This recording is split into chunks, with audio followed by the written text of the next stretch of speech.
ขอบคุณพระเจ้าหมดทั้งสิ้นในชีวิตของเราเป็นของพระองค์กายใจวิญญาณเป็นของพระองค์ความคิดการกระทำทั้งหมดเป็นของพระองค์วิถีทางที่จะก้าวเดินต่อไปเป็นของพระองค์พระเจ้าเป็นผู้นำเส้นทางเดินของเราและพระองค์จะทรงทำให้ทุกอย่างสำเร็จตามน้ำพระทัยของพระองค์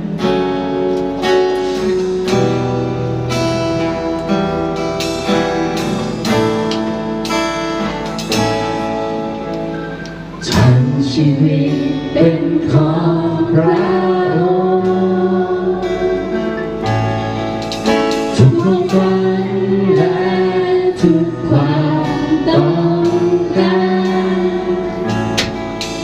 แม้ในยามที่ข้าชื่นบานหรือในยามที่ทรมานหมดทั้งสิ้นจะเป็นเพราะพระองค์ชีวิตเป็นของพระองค์ทุกความฝันและทุกความต้องการแม้ในยามที่ข้าชื่นบานหรือในยามที่ทรมานหมดทั้งสิ้นจะเป็นของพระองค์ก็ขอวางที่พระบาทพระองค์จะบอกทุกลมหายใจและจิตวิญญาณก็ทรงเป็นผู้รักและสิ้นสุดไม่เคยยังหยุดหมดทั้งสิ้นจะเป็นของพระองค์หมดทั้งสิ้นเป็นของพระองค์ทุกลมหายใจเป็นของพระองค์ทุกเส้นทางเป็นของพระองค์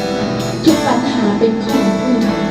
ให้พระเจ้านำพาชีวิตของเราชีวิตเป็นของพระอง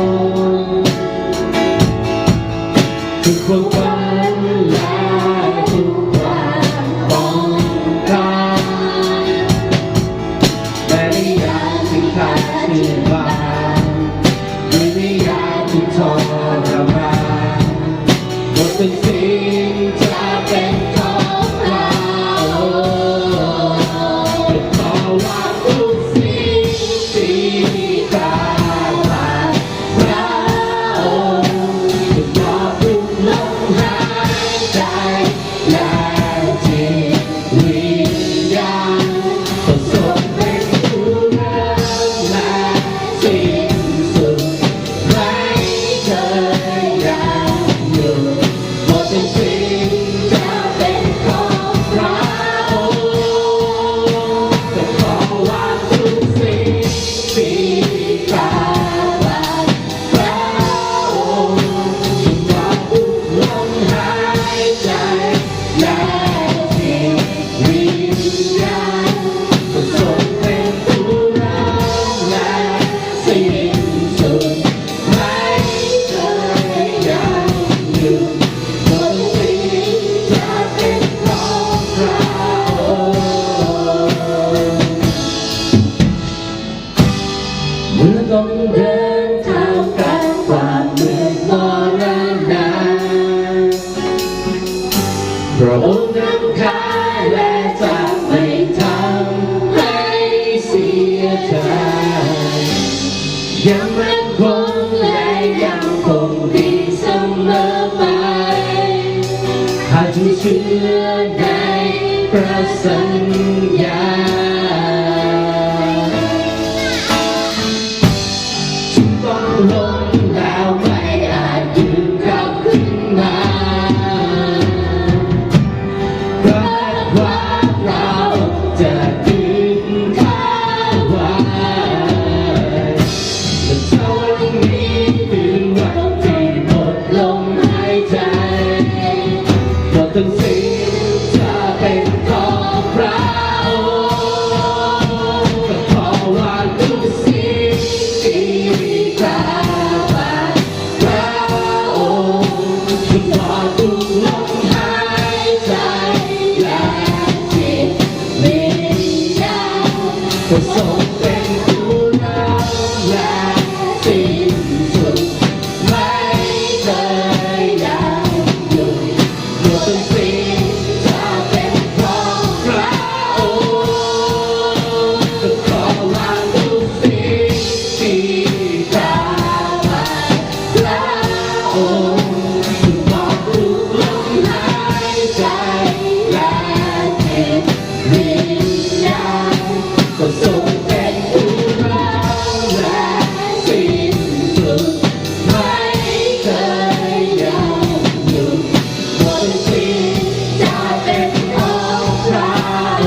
ที่เชื่อในพระสัญญาจึงต้องล้มแล้วไม่อาจยืนกลับขึ้นมาเพราะนักว่าพระองค์จะดึงข้าไว้และถ้าวันนี้คือวันที่หมดลมหายใจหมดทั้งสิ้นจะเป็นของพระองค์ก็ขอว่าทุกสิ่งที่พระบาทพระองค์จะมอบทุกลมหายใจและที่วิญญาณทรงเป็นผู้รักและสิ้นสุดไม่เคยยังหยุดหมดทุกสิ่งจะเป็นของพระองค์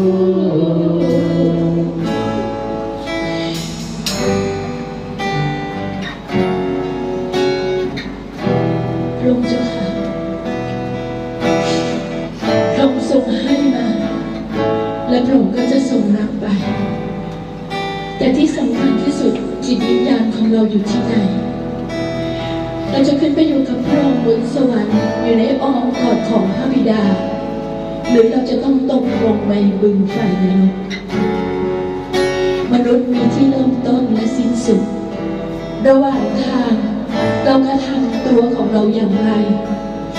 เราอำเภอใจในสิ่งที่เราดำเนินอยู่เรากำลังหลงระเริงอยู่กับโลกใบนี้และเรากำลังแสวงหาอะไรพระองค์เจ้าค่ะแต่วันนี้ให้เราทั้งหลายได้เลือกชีวิตและวิถีทางของเราในการที่จะติดตามพระองค์ให้พระเจ้าเป็นผู้นำพาชีวิตของเรามอบชีวิตของเราทุกลมหายใจทุกกายทุกหัวใจให้กับพระองค์ให้พระเจ้าเป็นผู้นำพาชีวิตของเราในพระสัญญาของพระองค์บอกว่ากลางคืนจะไม่มีอีกต่อไปเพราะเขาไม่ต้องการตะเกียงหรือแสงอาทิตย์เพราะว่าพระเจ้าทรงเป็นแสงสว่างของเขาและพระองค์จะทรงครอบครองอยู่ตลอดไปเป็นนิจในพระนามของพระมหาเยซูคริสต์เจ้าอาเมน